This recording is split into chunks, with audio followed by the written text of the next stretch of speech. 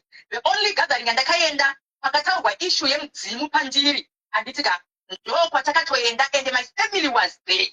Ndichinogadzirwa issue yemudzimu pandiri. Handiti handina kumwe kwandakamboenda navo chiri two. Chichi kunofambira zvakati vantu kunofambira zvakati. Handina. Pakaenda ku Nigeria, I mean, pakaenda to Nigeria, I mean, Antika, your reason for you to see that prophet yanga iye. Because ndofanga ndaexplaina. Andikaenda ku Nigeria, ndasanga kutobeta zvechivanhu. Ndoziva kuti wabata zvechechi ipapo, but makaenda ku Nigeria Antika, mira kutaura zvakataurwa nemurume wako. Murume wako akataura nyaya yekuti pane chiripiti rakaitika ipapo remwana anonzi akazvarwa hachi 2 minutes kudii iye akazviona Antika akabatauridzana newe kuti pano pakuitwa mashiripiti kuti kupodcast kwakataura izvozvo pano pakuitwa mashiripiti handisikona chokwadi pakurova peja pano zvinhu zviri staged Antika iwe uya pano ukazvitaura kuti akanesana futi maenda ku Nigeria ikoko ane mumamood andimaona so aikida akataura zvirikitika pano pandisikuwirirana nazvo andimaona so your intentions you going there makaenda kunodini kungonoona profeta ava kuti mavaenda kunoita sei makatosangana nevamwe mabasa anga aripo kureva kuti tina kutotsamuka zvedu zviri deep mira podcast tina kutotsamuka zvedu zviri deep vose vabvumirana makataura kumwoku kuti takasangana nemabasa akawanda akabva kuZimbabwe zvichireva kuti mabasa anoenda they go there for something handiti it's either powers or kunotsvaga mari or whatever handika ini vangavaenda kunoite Mary, we cannot say people go there for powers because hakuna kana power ratakambonopiwa kana chakauya chachinja patiri. Ndofunga kana paine vafundisi paplatform avanokudzai kana kuri kuti iwewe unoinspire na TB Joshua kana unoinspire na Magaya kana una any man of God anokuinspire handitika unotoenda kunoattenda maservice ake kune anonzi ma spiritual fathers na chiri kusaidire kuchurch handitika unototora munhu kuti I want this person to be my spiritual father wotanga kutoenda kuma service kwakasutoriwa munhu waMwari ndo maendera takaita pandakasangana navo inini vakatonditiwo aini ndokosviroti prophet Jeremiah vave spiritual father vangu ndekosvika kuti ndokuenda wosei handitika saka takatoenda kunoattenda a church conference not kuti takaenda kuti pane patikanovharirwa tiri tu na prophet ivavo hatina kana patikambosangana navo one on one kudai tikagara pasi prophet vacho hatitomborina zvemiracle izvo handiti ndofunga mukaenda pamaplatform vavana TB Joshua na prophet Jeremiah vanhu vakawanda handitika panotobuditswa mamiracle anenge achitobuditswa achinzi mwana atozvarwa munhu apinda muleba handitika zvekuti ifeki kana kuti chakati inini handina kumbozvitsvaga ndakambozvitarisa because ini ndakandaenda kuchechi. Right, both Kata, let me quote your words. Let me quote your words. Auntie, we are 100% with you, and I'm going to pass my comment on that straight. Based on violence, abuse, manipulation, and one with the because but we all know which protection order. That's why we are with you 100%. I know 2 ways, and took to me that school. He was up in the brain, and she told me what you could tell Janet enough is enough. But I caught your words. Takatumirwa mari $2,000 kubva ku Nigeria. Ikatumirwa kune umwe pastor ari Cape Town. This is all involving my pastors, right? Kuti tiende kuna pastor vawanga usati wamboona because pekutanga watiwo wakaenda kuchita kuna pastor TB Joshua. But let me say depend kana nditauri. Ukaenda kuna pastor prophet vekufara Joshua. Ukatadza kuvaona because kune protocol yaitwa yanga usina kuita then ukati pana kuti ndingoenda mahara rega tiende kwaprofeti ava ndinoona ukabva waenda kwaprofeti one time andika ndikekutanga ukati ukazoenda kechiti wanede murume wako vakutumira maflight ticket mari inokwanisa $2,000 you are going there for the second time kune vanhu vanoenda ma5 times 6 times andika why were you so special kuti vakutumire 2,000 iwewe kuti uya kuno conference for that later me answer. I was not so special because I don't my ndega. Remember, the fact that narrator issue is the servants of God, vese varipo. I'm going to sponsor my airplane tickets enyu ekuti say muye kuno pa conference chaitwa ma foreigners ese vauya kunoku I'm going to sponsor saka andisiri ndega and the service yoyo yena ngandinonye link nayo maitoona ma servants of God from all other countries vachitotenda ndifunga mbakisa prophet Jeremiah vanchita ma service vanotati pa vanhu varicha say vachitotenda ma flight tickets akanga atotengerwa saka I'm not the one who akanza itwa special ndikanzi ndinda kutumirwa ma flight tickets no but it's a thing yakatotirwa kuma ma servants of God ese anditika saka ndakatozo communicate ukuthi I'm coming with my husband I'm now married anditika ndakatotumira chiende chese not with something special chakangonzi iwe ndiwacho kutumira mari pachechi yese no because andina encounter yandakambeta one on one navo but vakangoti vanhu vese vauya kuchechi handitika musiya manyoresa mazita enyu manonzi vanhu vekuchechi office kuzi munganovandirwa ndo vachakomunicata nemi then mozotumirwa maflight tickets. Okay,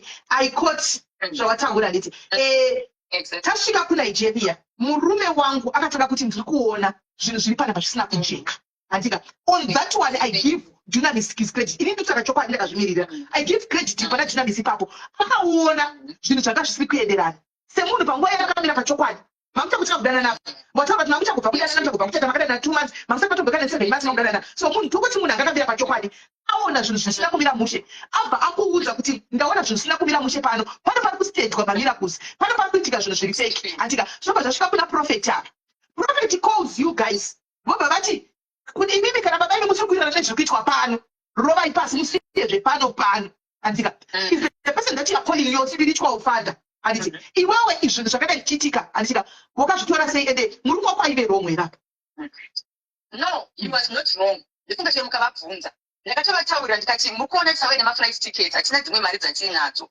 handitika nometa taona zvataona but ngatingoshingirire tite sei ndege yeflight isvike tidzokere kupi tidzokere kumusha kana pange chatichadiskasa chatichataura tozotaura kaita sei tisisiri munyika medu tabuda munyika munomu handina kana pandakatombovaashora kana pandakatombovablema handitika kuti maona kuti ndezvefeki vari kusiteja mamiracles handitika because mazuva we were together handitika naisa ndatomboona kana any weakness pavari yekuti ndaigona kuvaopoza or anything panga pastorina pamwe ndakatombovataura ndikati bozo ndambotaura pai ndanareta pai ndikati bozo vakati vodedza nomaprofeti ekuzimbabwe tikatomboidhibheta nyaya yacho yese tiri pamwe chete handitika pamaprofeti atanga tinawo vedu isusu vekunyika yedu wani ndiye akatobuda akatonyoripota uku zvatanga tichitodiskasa tiri mupi tiri murumbi imwe chete kuti vana vavanosedwa mamiracles handiti mukuona not kuti ndini ndakabuda but one of the prophets because yanenge aine machitendero kwaitenda isu tazosara tiri tu ndikati handitomukonga zvechitadedzwa handitika ngatisiyanei nenyaya idzi timire mamiting tiri papi tiri panapa tingogara tishingire flight ticket yedite sei isvike tidzokere kuzimbabwe.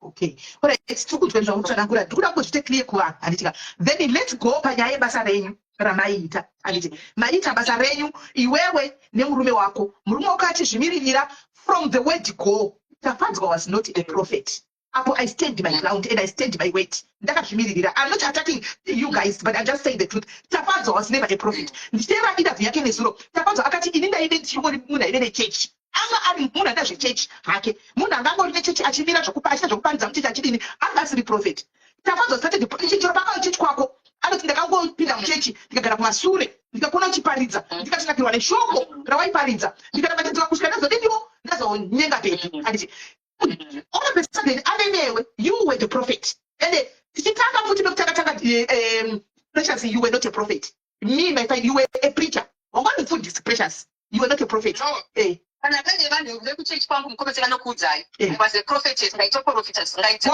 okay all right no mina let me rephrase yes sorry you were a prophetess zvekupentecostal sorry you were a prophet zvekupentecostal wanga usiri prophetess anobata hari achipfeka magemenzi ered kana kuti ewhite handika tikazongoona Tafadzwa makupfeka magemenzi ewhite nehari makuprofita Tafadzwa kwaone kuchiprofita ichi akatiwana upi chiprofita Tafadzwa akachiwana kupi because Tafadzwa is not a prophet Tafadzwa is not a prophet he was never a prophet he was never a prophet yes but ivo kutaura kwavaiita nditika I remember pavakauya vaitori nevana ivo vakanga vainavo ainzi Izi naTaku I took them in my house vachitouya kuchechi kana pane vakatenga chiti navo vandoziva handitika saka ivo vaiti zvoni ndinoita prophet pakasanga ndamboprofita vanhu ndakamira muchechi vanhu ndinoprofita munhu ndakaita sei ndakagara navo pasi ndokuti tichaura 1 on 1 handiti ndikatovati kana muchiprofita munhu makagara pasi muchita 1 on 1 saka sei musingakwanise kuprofita munhu mupi muchechi handitika ndikatovati zvoni mamwe masevhisi handitika chitomboprofitai muchechi muchitomira muchiprofita handiti because mukapiwa prophet mukaramba makanyarara hapana zvazvinoshanda saka kuti mugrowe spiritually you should have the confidence to prophesy people muchechi mune vamwe vanhu handiti ndokutanga kwavakaita ikoko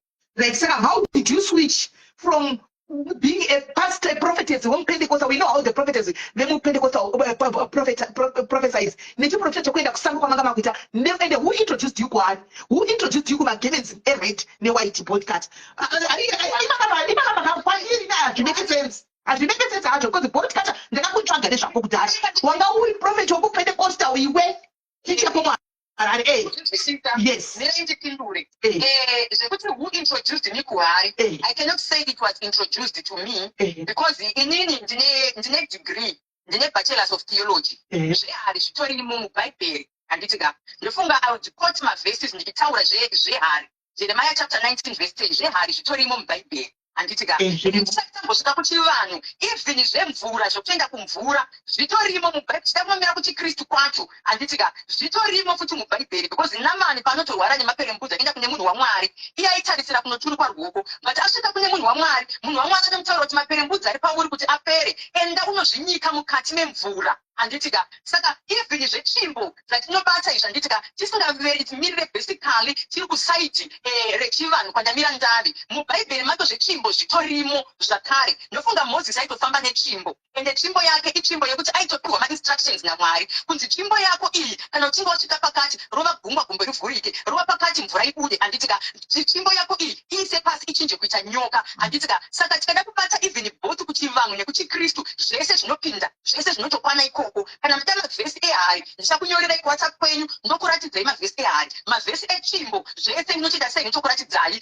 hatizvirambi hatiti kuti haiwa zvetsvimbo kuti nehari bhaibheri zvirimo here haiwa hatizvirambi because chero anabhara paipamba kabata tsvimbo dzese but I'm just ndikuda kuzama kuclear kuti ndikuda kuzama kuti tisvike panyaya ikubuda nyaya yekunetsa panhefu mira ndikutsvaka kucomment section nyaya yekunetsa panhekuromba handi muri kuona iyi yese ichis clear yekuti murume uyu akada kumanipulate kuti uyu akaurigwa zvokuti akatoshinga kusvika pakasvika but nyaya iri kutendera kunyanya kunetsa ndeyekuromba handiti saka as the host ndakubvunza kuti alright hani pawanga kuchechi why didn't you use hari uri kuchechi kwanga ushandira muchiita mubuilding why didn't you use hari nguva iyoyo nemagarments nemasvimbo mukabvunza vanhu vekuchechi vanotokuudzai tine maservice atoitoita maaltar ukaenda kuwall kwako kanzi pressure zvakama mukanotera kubva kumashure tine maservice ataitoita maaltar breaking service ataitoshandisa hari ataitoita maaltar breaking taitoshandisa hari even kutobva kuchechi hatina kushandisa hari ndakuchivanhu hari yakatotanga kushanda ende mukatonotarisa iyayo kana paine vanhu vekuchechi vanotipupurira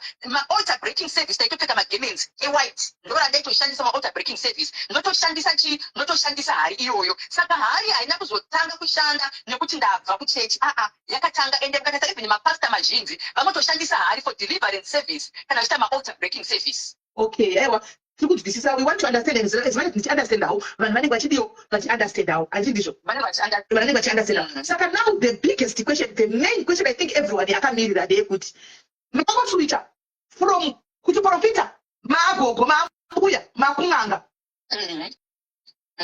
sifumeli inini handingati ndakaswitcha handitika inini nditori munhu ane chivanhu asi ndakanga ndisingazive kuti ndine chivanhu ndofunga kukura kwangu ndakakura mukabvunza namama wangu anokudzai ndakakura ndiri munhu wekuti ndaitorota hope baba vangu vaitondipa maswitsi handitika vachiti usazokanga nhamba dzaunenge warota ndaipa baba vangu nhamba dzemabhiza vachinotamba mabhiza vachine vakatenga nyama mumba I grew up like that but ndisingazive kuti ndine chivanhu saka ndakangofunga kuti ingori gift iri pandiri handitika ndaita gift iri pandiri inini chandakazoita ndakangononanga kuchechi because ndichingoti ndine calling iri pandiri but ndisingazive kuti ndine chivanhu chiri papi chiri pandiri saka mukuzofamba hongu ndakanotanga ndakamira kusaidi rechechi handitika ndatanga ndiri kusaidi rechechi pane zvinhu zvakazoitika mukati meupenyu muri kunzwa ndakatanga kuchirota hope because pandiri pana sekuru namuchembere muri kunzwa ndatanga kurota hope ndakatanga kurota hope ndichiratidzwa madzisekuru vangu nanhasi mukandibvunza mazita anasekuru vangu kusvika kusekuru vechi5 vanobuda pandiri ndinokutsanangurirai muri kunzwa ndatanga kurota hope ndakangoti ihope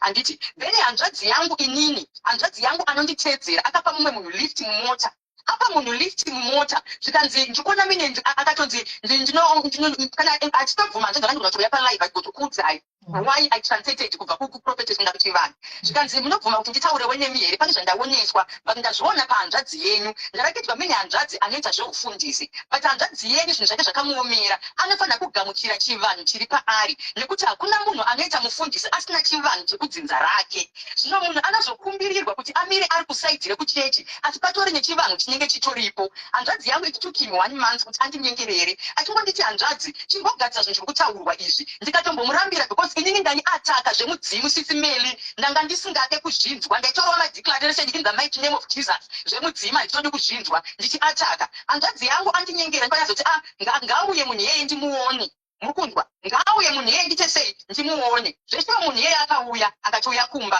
abva angowaridza ine mukadzi abva towaridza jira pasi abva achigarai apa zvikanzi handina chimwe chandikuda ndipewo mvura ipache kumba menyu mvura yabva yatora ndipewo raisi remumba menyu abva atotora abva andimwaya zvikanzi sori zvenyu muchazorakidzwa rekodi noti vanhu vazokurekodhai zvinenge zvichiitika kuti mutende zviri papi zviri pandiri zveshuwa vakandirekodha mudzimu ukabuda ukataura muri kunzwa mudzimu wabuda ukataura paye zvikanzi munofanira kuti muite sei mucharota hope vari pamuri vachakurotesai machira munofanira kutenga goza mutengetwe machira nasawira kana vachinge vakurotesai handitika ndindochizokubatsirai kuti tizadzikisa dai ramunenge maita sei ramunenge marota mega because mudzimu haufaniri kuita wekuudzirwa kana kuti wekuudzwa nzitenga jira rakati handiti muri kuona manje ende hanzvadzi yangu mwana wamai vangu nevana vamai vangu vanondipupurira namai vangu nababa vangu vanondipupurira nyaya ndiri kutaura panapa no hatisi kuzviramba but ndinechibvunza necomment section and we are trying to clear everything in the end kuti uite clear yes so ndinogona tobvunza zvandoziya handiwana ndogona tobvunza zvandoziya but ndinotobvunzira kuti comment section inenge nechi madoubt kuti iwe utsanangure wega handisi wazviona saka ndichibvunza kudai soko saka in other words you are actually saying zviprofita zvinofambidzana mweya wacho kazhinji unofambidzana kumusunganga nekuprofita dzokorodza ipapo chivanhu chinofambidzana nechiprofita hakuna munhu anoita zvechiprofita asina dzimu rekumusha kwake. Thank you dad muchine mubvunzo here ndogara ndichikuudzai handiti kuti mweya iyi mweya wani inofambidzana mapinduko atika si ndaita kubvunza mubvunzo takupinda neizvozvo yamaanza zvinoita navafundisi manje zvinoita navafundisi vanenge vari machechi inini kana ndiri profesa ndiri kuchecha ndikudzei nyaya yemudzimu yakunzwa ucharamba uchibuya kucheka uchimbochema kuti problem yangu vachifanira kuenda kuchivanhu muri kunzwa ndosaka maiona even mubhaibheri mamwe matambudziko aiti akaitika pasi pese pairohwa prayer zvimwe zvaitonzi munhu ngaaende kumvura apa munhu ngaitoitika chakati handiti muri kunzwa but kana takamira semaprofeti tiri kucheki hatimbofe takakuudzai but secret inekwa nevafundisi vazhinji vanonogadzirisa chivanhu chavo behind the scenes vagadzira chivanhu chavo pavakumbirwa kuti takumbira tiri kuchechi but behind the scenes vachinonopembedza navasekuru vavo vachinobika doro secret rokuita zvavanenge vachitoita secret ikoko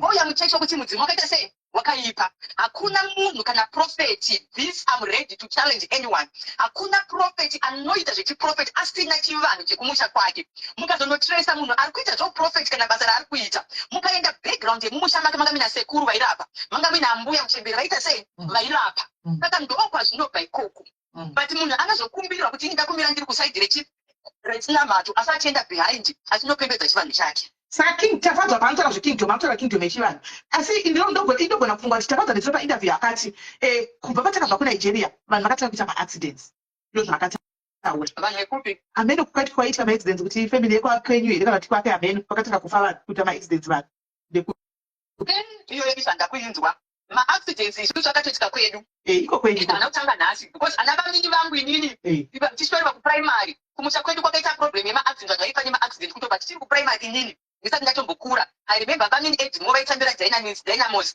under 17 aya dynamos handiti vakadhuma nemurungu wepalobos vakazvaido paidedzerwa zviziviso paredio zimbabwe handiti vakaita 1 week vari kumochari paharare hospital tisingatomboziva kuti vari kupi tikatozonzwa paredio kuti pane mwana akapfeka uniform yebhora yekudynamos handiti adhumwa nemota hama dzake ndokuzozikana kwavakaenda mufamily medu maitoita maaccident before kubva ndichitori kuprimary inini munina wangu inini the fourth born mukati meupenyu hwedu ndisati ndatombotanga zvechechi akatoita accident new life ministries akatoita accident vachibva kwamutemwa nekuchechi Tudor Bismarck akatoflya kuya parufu because anga ari president wemayuth ainzi Linet munina wangu handiti saka maaccident akaita vanhu vakawanda handiti chakazoita kuti zvinzi mudzimu utambirwe mukati memusha hanzvadzi yangu anonditeera inini my blood brother akazoita accident ndamboenda kweso aita accident mota iyoyo mukaiona its beyond repair vanhu pavakatanga kufamba mukati memusha handitika vakaudzwa kunzi mudzimu mumusha vakafuratira unofanira kudzoka mukati memusha pane mwana musikana anoita zvechifundisi gamuchirai mudzimu uri paari kuti ukwanise kuprotecta vanhu mukati memusha ana mama vakambotaiso tiri vanhu vechechi vanje kubika doro sisi mberi doro rakabikwa panotoni kumba kwedu muri kunzwa ngoma dzikarira hosho dzikarira zveuprofetesi ndikatsvetsa pasaidhi vatoudzwa kuti gamuchirai mudzimu uri papi uri pamwana wenyu kuti maaccident aite sei apere saka magamuchira mudzimu uyu iwe semunhu aishandisa hari dzake uchishandisa mvura dzako nemaoiri ako mishonga ichoka zvitakautanzwa mushonga ndakatanga kuroteswa inini hakuna dare randinobatsira munhu randisingarote kana ndikanzi ndibatire mudare rekusango ndinotorota ndotoriitiswa inini kuhope ikoko ndotomuka ndichitoziva ndichitonyora pasi kuti ndaudzwa kunzi mushonga wakati handina kuita matare ekunotsvaga kuvanhu handina kuita matare ekuendera kumbari kuti ndikuenda kuna nhivi unobvunza kuti akati zvese zvandinoshandisa ndinotoudzwa kunzi sizeni inei kuri kuya vanhu vakavharwa mari tsvaga mushonga wakati unochonepa munhu iyeye unofungaidza achitaura ishu yemari yake kuri kuya sizeni inei kuri kuya vanhu vane matambudziko emudzimba tsvaga chakati chaunomupa saka inini ndiri munhu anotorota kugara nekugara ende izvi zvatowese nekuti ndakatogamuchira chivanhu chacho.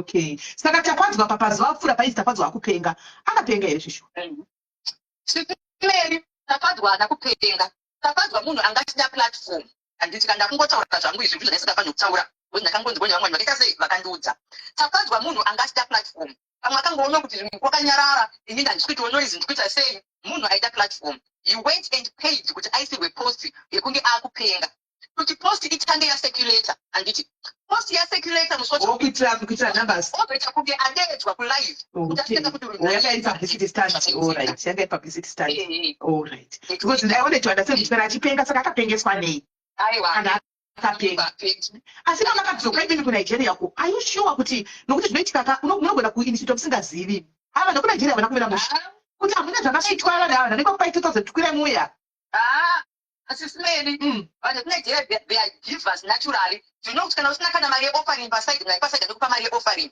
kana pamwe vakainishitwa ivo handizive but inini personally ini ndiri munhu wemwe yasisimeli hakuna chinoitika kwandiri chachisingaratidzwe handitika hakuna ilife yese yandinorarama ndinotozviona nezvichauya nezvine zvichiitika inini personally I was not initiated ende tichitobva ikoko ndakabva tatongoti since murume ari kuti ndekwefeki rega chitombosiyana napo hatina kana communication yatikazoita or anything chatikatakura chatikabva nako ikoko hapana saka iri nyaya yeinitiation ndofunga vanotokudzai kuti inini mukabvunza vanhu yakugweru ndina prophetess vari mujeri vamwe vakasungwa vari mujeri nenyaya dzechungo chani takadedzwa kuservice kwavo kugweru ndinemwe posi ndakapita but patone time tichangobva kuroorana inenge kuma 2019 uko vakanditedza kuchechi kwavo kugweru handitika vanditedza kuchechi kwavo takanobhuka guest house iri paraundabout 10 of the green so apo pane lodge iri papo ndakatona dunamis yoiziva yasaiziva asiri zichikopa exactly takarara kulodge kuya ndikavabvunza vanokuudzai kana vanhu vaipinda kuchechi koko vanondipupurira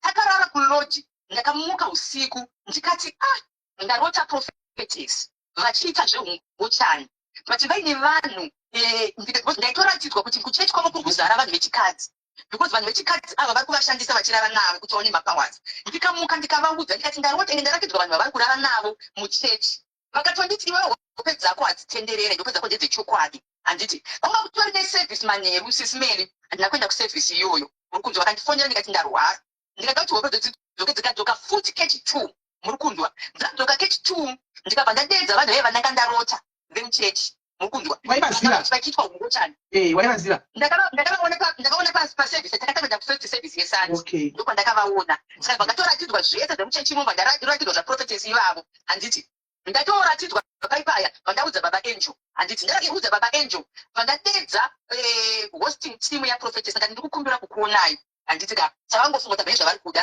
vamene zvandiri kuda vakauya varume nevakadzi vemuchechi vangati ndinokumbirawo mundiregerewo zvinhu zvanditaura panapa ndinoziva kuti ndakainvaitwa kuchechi kwenu naprophetess venyu handitika but ndati ndidedze vanhu vandadedza pano because ndine nyaya dzangaita sei dzandaratidzwa ende hazvina kundiitira zvakanaka and I think it won't be free to my spirit kundidzoke ndichiramba ndichimira mukati mechechi menyu kati ndarota hope ndichiratidzwa prophetess venyu vachirara nevakadzi vemuchechi vanenge vauya muchechi ende vazotanga kutonga vari kuchengera vakadzi vavo kuti vasaroorwe varambe vari masingle handitika one other lady she bested akatanga kuchema akataura zvese vanga varipo pabenju vanozviziva akatanga kuchema zvikati do you know kuti prophetess arogara mumba mangu vanotondidya kuzasi uku vanotondiita mukadzi vanhu came out vangangoti it's okay vangatooneka ikoko ndikati chete sei handisadzokere vandichasara muchiita ndakatozoudzwa dzanyi yandabva ikoko musikana uyavo yakatozogabva courage abva atozoenda kumapurisa kugweru police abva anoripota nyaya iyoyo prophetess iyoyo vakatosungwa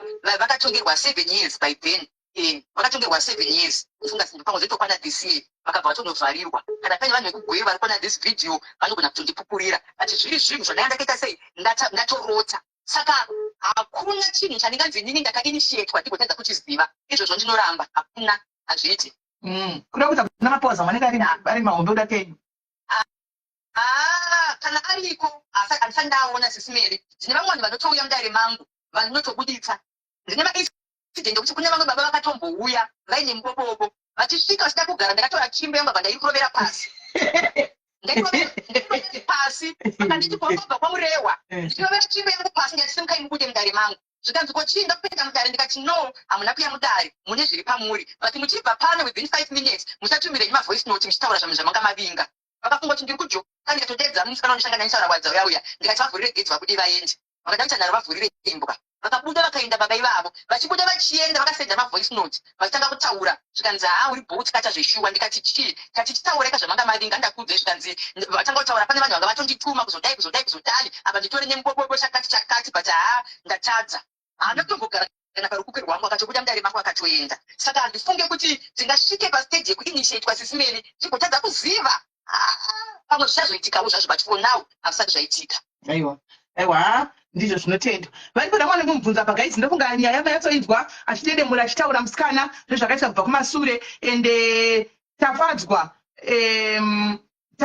maitiro ako akaita ungada kuzvijustify ungada kudii but you went and threw bolt cutter under the bus indirectly ukaenda kupodcast uzoti boys dzinotokusona uchatopesera pakutaura zvisirizvo hauna kufunga wakuzongoti ako zvemafriends zvemachini but honestly speaking kana waenda kupodcast vakangotanga wafunga kuti paunonotaugwa zita rako chinzi dynamics panotaugwa dynamics plus bolt cutter handiona plus hanzvadzi muri munhu henyu ane narcissistic behavior maproof tamaona emacourt order emawati nevasikana vese vanamba ose ndinawo ose ndapiwa ameno kungoti izvo zvamakabvuma hatenyi kubata noti papodcast yacho makabvuma nega kuti maihura zvokutodaro asi maihuriswa nemanjusa makanga maenda kunotora kupi ko kunigeria uko anti mazvona so hatenyi kutsikirira henyu but musazoita sokuti uyu mukadzi uyu ndiye akakuindisai mai yemunhurume maikwanisa kana maikanga maenda kunenishita panguva iyoyo maikwanisa kungotaura kuti ndinina ini you stand your ground ndinamata mwari penyandorarama izvi kwawakunoendesa kuti this is not me maikwanisa kungoramba andimaona hamuzomiriri kana maramba ndako pamaigara mese muchidriva motikari idzi malexus aine chii makadi kuchitaura panguva iyoyo wekuzobuda makuchitaura nhasi nokuti masiyana tinenge takuti beta x tinenge tatoti beta x pakadaro because pamakanga makagara mese almost 6 years never edera makabuda muchichitaura nhasi nokuti masiyana makuenda kupodcast kunochitaura saka tombotita kuti beta x ndo chokwadi chacho chekwamwari andika chokwadi chako chaiko right pane umwe ane mubvunzo guys pane umwe ane mubvunzo anda kubvunza but how are you feeling now bolt cutter after wadurura wataura vanhu everything is now open in the air how are you feeling? I feel relieved. Are you sure? Yeah. Even if we have baba angel vachitaura kuti handidi kutaura vachiita kunge vari kuzvijustifya inini handimbodukuisa mai vemwana wangu pasi papers you thought acho yachitaura zvinhu zvakasiyana siyana how are you feeling now? I feel relieved. Thank you. So kune vangu vachiti waona pakati kuti fesana naye wazviona fesana naye because and I don't think kuti angachauya akataura anything. I don't think kuti angachakataura anything because wangaona maproof each and everything ndandishitadza pangoshara yo ndachitadza vanhu palive.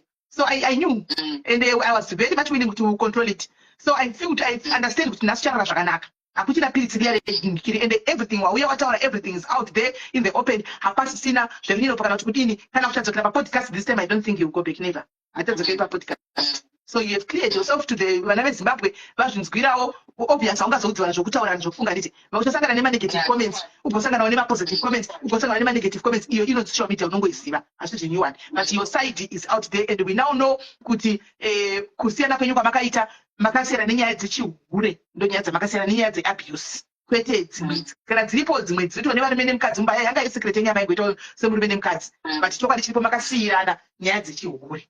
So yes. So vaya vanga kuti hey depression mental health takati oripo are you affected in any way? I think I'm okay now. Right, thank you. So thank you very much bolt cutter. Tinotenda maini kana pazongoitawo zvimwe zvatanga munongotipawo tione kuti zvatangira papi but I think you've cleared yourself.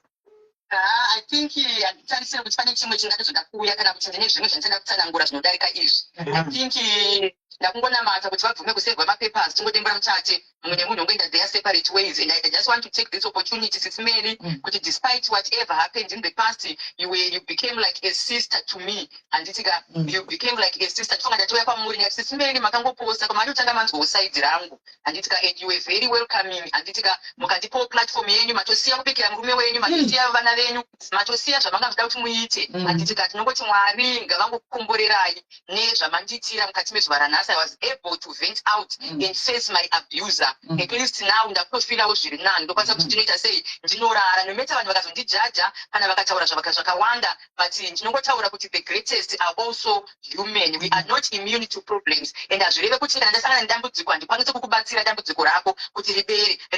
Kune vamwe vanhu vandakatobatsirawo vanotofara neni panoenda kunobatsirwa vanhu mumwe doctor anogona kuita operation pamunhu sisimeri yoita successful, the same doctor oita operation pane mumwe munhu yoita unsuccessful. Zvinotoitika even mukubatsira vanhu. Mumwe munhu anenge asingatogoni kuti bhoti takanditira zvakati asi mumwe munhu anenge achitonyumutsa kuti ndakaenda nesemu dambudziko harina kundiitira. Saka zvinhu zvinosanganikwa nazvo kana paine anofila kuti akaofendwa neni kana kuti aofendwa neni in any way ndoda kungoti chingondiregerera iwo sisimeri. Thank you so much. Izvo zvitoro ndikapinda mumastreet handisisina any problem nemi yekuti ndichatya kuti sisimeri vanozondituka zvakati vanhu vachapiwa information inerweseri ndofunga nyaya dzangu ndangodzitaurira ndega. Kana panga achazoda kudzishandisa against me kana panga achazoda kuya paplatform akiti chakati bhoti kati akabuda mberi chakati ndofunga it's now in the open, the whole world know now kuti I'm now a single mother of 4. Saka thank you so much. No, thank you very much Gogo. Muve neusiku wakanaka. Alright. Sharp. Right guys, kune vari kubvunza kuti kwai kugamuchirwa kumati kudi kwai kuoneswa imari munoenda kupeji kwavo ndokwamunoenda kupeji kwavo ndokwamunoenda munobvunza kuti imari ikoko isatizivi zvekuti whatever munoenda kumapeji kwako munobvunza ati but takakurasagwa ne13%. I'm going to take 3 people wanda kungotaura zvakataura fonai nekurumidza but isati rapera. Fonai nekukurumidza but isati rapera. 3 people wanda kufona fonai nekukurumidza but isati rapera guys. Tibai matofona fast nekukurumidza. Chifonai fast. Chifona fast. So wanda kutaura something andichida. Hello dear. Hello, Mushe kanjani? that's right. Yeah, this is heartbreaking to listen to such kind of abuse. And it's unfortunate that, now with social media, zvinobva zvatongobuda pasocial media pachikerere kudhara vanhu vaingoseparata zvichipera zvakadaro. Zvinongorwadza kuti women have to come out now and justify zvinhu zvinenge zvataurwa nevarume. Why did he first go to social media? Ndinoona kuti munhu anenge achida kunonyadzisa because iye asiyiwa, because we all know no man wants to be left. Saka anenge achida kunorwadzisa mumwe munhu amunzwise pain here. And as a woman sometimes unenge wakabata zvinhu zvakawanda uchichengeta inside usingadi kutaura wozotauriswa nemacircumstance. Yes, people can judge and say zvazvodai but kutaura chokwadi from listening from the beginning, this is painful. Kuti munhu you enjoy such pain even if kukunzi she's older chero kukunzi zvaita sei. Why akuzobudisa zvinhu nhasi zvinenge zvakanaka vachifara zvazviri right. Vanga achimutorera mari achitengesa mota achimubatsira achimira naye zvazviri right. Pazosvika nhasi pakubudisa zvinhu zvamunenge muchiita as husband and wife muchidanana zviri wrong izvozvo. Anyway, tinotenda nepodcast kuti tinoteerera tichidzidza zvinhu zvakadai zvinongorwadzawo kuti vanhu tinofanana pansi because of circumstances that are not even necessary. Kana tiri mududo kuti ngatidanane kana zviperi zvakanaka, not this zvinongorwadza because yes, there's children. I know sometimes it's not necessary kuti tigarire vana. Let's start from there, or to forgive infidelity because this is what happens. You get abused because somebody thinks you are weak. Because even the way you would answer the wife, that is wrong if you are married. You choose to be married to one person. But because this woman on social media and whatever she does, that's her business, that's her powers. Thank you very much, Kola. Yes, thank you very much, Maita Basa. Thank you very much, Kola. Thank you. 1 minute, guys. 1 minute, guys. 1 minute, guys. Hello, Kola. Hi. Oh, sorry. Am I not on live? You're on live. All right. Okay. I will wait for my turn. It's your turn. You can talk. That's why you're in now. Oh, hi, Cecilia. Thank you so much. I just want to say just one thing. Tafadzwa, go to work, okay? And I almost shada says nature of the way. I couldn't understand some other woman. Ushiti baby, dikita 8 years wa kura steak. Never 4+ family walk over Kango Sada Mastrit to go to work. Stop copying. Munweso wasakana nae, both kata okamona prophetess uka prophet. Wakaona wewe pashat swa harongo kushansa. Sema video yako kumvuro. Okay, you can't do that. Stop abusing people. Go to work and that backs up face one. What is it? Those are true what our to women's conference. Thank you very much. Good night. All right, thank you very much. Right. Okay, let me call back. Ashanga phone. Hello?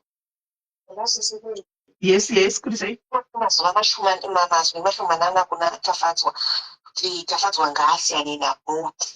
He is an adult. If he had something to say, kana anga asingatenga dai akaramba whether zvakaitika kana kuti hazvina kuitika. And hugs to Bolt. We as women tonight. I mean, thank you very much. All I want to say. Thank you very much. Right, guys, but ndakura kupera. Ini nangu ndoda kungotaura nyaya, ndoda kungotaura in closing, ndoda kungotaura kuti anyway tsvagai mwari achawanikwa. Ndoda kungotaura mashure kungoti Bolt Carter anzani tafadzwa live your life and siyana neku-abuse munhu ane vana vako kana usingakwanisi you went to church chimira kuite zvechechi chirega kuchechi kunodzidziswa rudo kunotaurwa nyaya yekuregerera chirega kuramba chitekiteki namai vevana vako handiti because mune vana handitika mune vana chiita zvawakatendeuka that is good. I even credit ndakupa, I gave you credit on that kuti wakaita zvakanaka, you saw zvinhu zvamwe iwaita zvemuchechi yamo chaino, you saw zvinhu zvakanga singapa mukuitika ukazvitaura ukadecide that I want to go back pana Mwari ukaenda kunomira pana Mwari. Mwari wakuitire zvakanaka kuhanzvadzi handipenda ndirini iwewe just for the sake of peace handika kuti unamate zvakanaka ndaitsvaga kana kuhama chako chako kwete kuti muudzokedzane ugadzise paite runyararo pakati pako neex wife kuti unamate zvakanaka nokuti kana uchinamata chete as long as paine animosity iripo haumbonamati zvakanaka handitoona. 2 ndobva ndachizongotaura kuti anyway ngatitsvagei Mwari tinamate Mwari chaiye handika tati ngatitsvagei tinamate Mwari. Mwari hatambiwi naye, ngatirege kusanganisa Mwari nezvimwe zvinhu zvisina nebasa risasikana because zvinodzoka it will backfire. Shamo yacho kana youya hamuikwanisi ende kana munototaura kuti makaroiwa mukanotsvaga zvinhu zvisipo kana mati takuita ngatimirei panzvimbo toita izvi zvatinenge tichita takamira panzvimbo zvamwari zvinhu izvi tu izvi handifungi kuti tinoda mukokwa kunodaidzwa Mwari chaiko chaiko handifungi kuti tinosanganisa. I don't know maybe ndakato anzi zvamataita ndorudo. Oh, thank you hanzvadzi. I don't know kuti kuti ndikukanganisa here kana kuti I don't know kuti ndakasara here, I don't know, but kana tati takutsvaga Mwari ngatitsvagei Mwari mweya nemuzvokwadi tinyatsokumira panzvimbo chaipo chaipo titi Mwari here we are handika Mwari vatichengete, Mwari vativhise tiri vatadzi tese, Mwari vabvise zvakaipa mukati moupenyu hwedu, Mwari vabvise zvipo zvatinobata mukati moupenyu hwedu kana zvatakabata in secret zvatisingadi kuti vanhu vazive. Mwari dai vatisunungura deliverance chaiyo, Mwari vatisunungura tifambe munzira yavo. The riches they come and go, asi the word of God will always be there nekusingaperi. Andimona zvinhu zvenyika zvinouya zvinobatika zvinouya zvichidarika asi soko raMwari rinogara nekusingaperi. Ngatimirei panzvimbo. Mwari havasanganiswi nezvimwe zvinhu zvisina nebasa guys, hatitambira Mwari tichisvika ipapo andimona. So newawa ndinongoti newawa ndinongoti hangu ndasvika pakuguma kweshow ndakuda kuti ndidini baba vadoramba kubika zvachose zvakaoma guys, manje ndasatana nenzara handibiki andimona. Saka ndapinda unodi kuti ndichingodai ndekunovata zvakana kumaba tosangana mangwana handitika Mwari vanoti ndiri Mwari ane godo neshoko rangu zveshuwa vanoti ndiri Mwari ane godo, vane godo Mwari havatombodi kusanganiswa nezvimwe zvinhu mufunge hameno pamwe ndini ndiri wrong handizivi hanganzi kuchivanhu kuna Mwari no handina kumboti tikusanganisa kutaura zvechivanhu handina kutaura nyaya dzechivanhu. You are now mixing things. I never said ndati ngatirege kusanganisa Mwari nezvimwe zvinhu handitika ngatirege kana kune vanoziva vakati changamu vanobata statement rangu randikutaura handiti ngatirege kusanganisa kuti tinoti Mwari tichiziva tine zvimwe zvinhu zvatinenge takabata kusei. That's what I'm trying to say. Toti tikushandisa zvinhu zvaMwari but mweya irikutaura tichiudza vanhu haisi mweya waMwari. handina kumbotaura zvechivanhu, ndimi makutotaura nyaya dzechivanhu. I never talk about chivanhu because tiri vanhu vatema chicho chiriko. Ndikutaura nyaya yeMwari yevanhu vaMwari. Maprofita mazhinji ko zvinanomira achiti kunamatira vanhu tikudai but mapowers ndiwo ari kubva kuNigeria ndo vatiri kutaura. Vanouya vachiti Mwari vakasanganisa nezvavakanopiwa kuti vabate vauye vaise kuvanhu. Saka zvinoda mudhaya rakati changam vanobata zvanenge ndichitaura handiti mazviona. Handina kumbotaura nyaya dzechivanhu. I never said taura nyaya dzechivanhu handiti. So Mwari wakuitire zvakanaka guys, murare mushe.